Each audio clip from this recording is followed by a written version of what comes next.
Well, the WHO Global Hepatitis Programme was really established only in 2014 when it moved into the HIV department.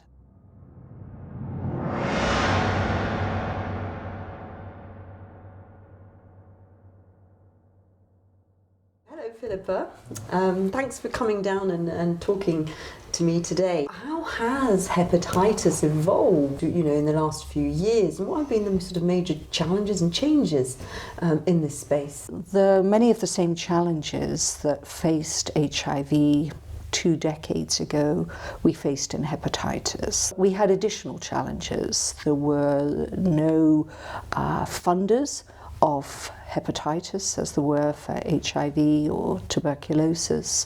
There were no services for hepatitis, and there were very few trained healthcare workers.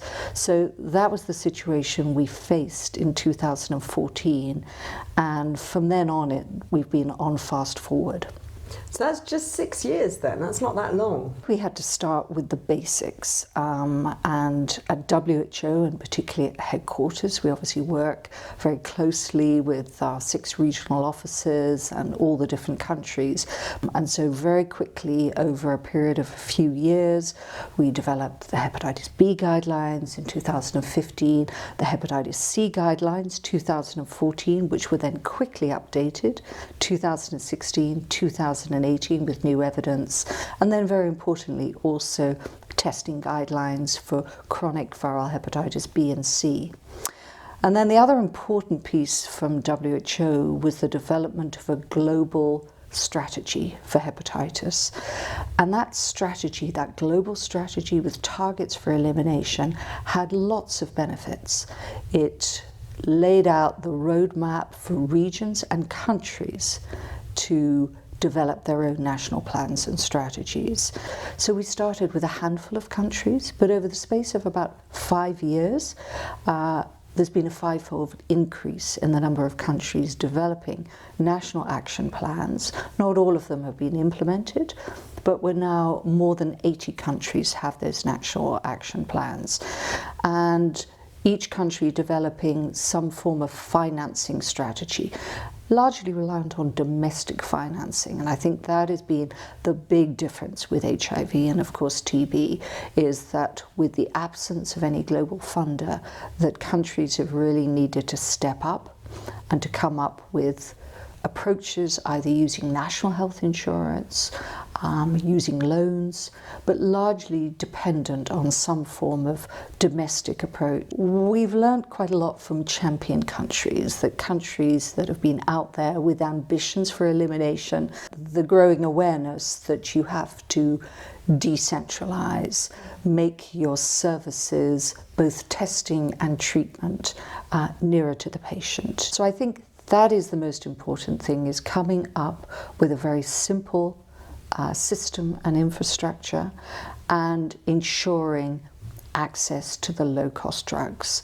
And I think that is what has been the major catalyst for access, is driving those prices down in an unprecedented way. I mean, it took much, much longer with the HIV drugs to achieve the level of price reduction that we've seen in just a few years with hepatitis C.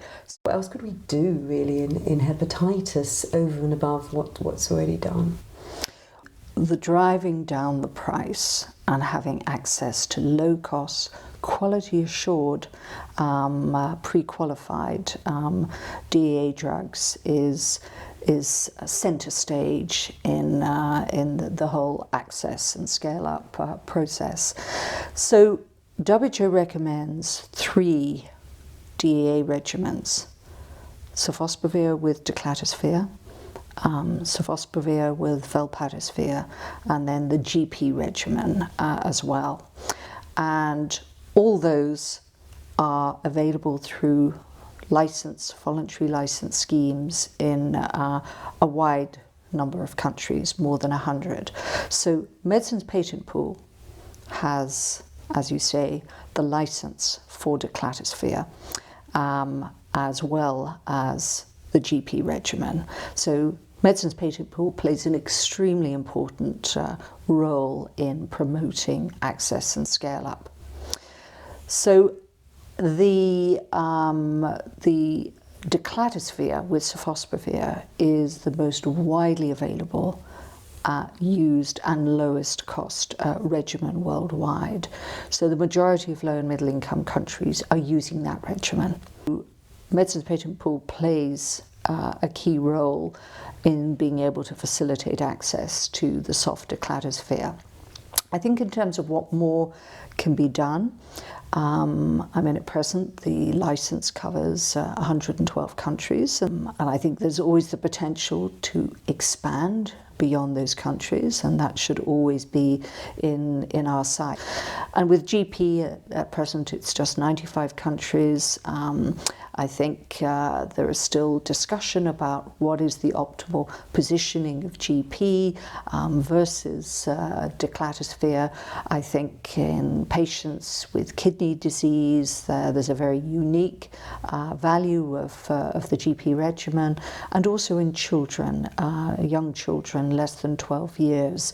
There is a formulation that's been developed. We're still waiting for regulatory approval. So there are a number of opportunities where that particular regimen will be useful moving forward. And it can be given for a shorter period of time, so very important, just 8 weeks.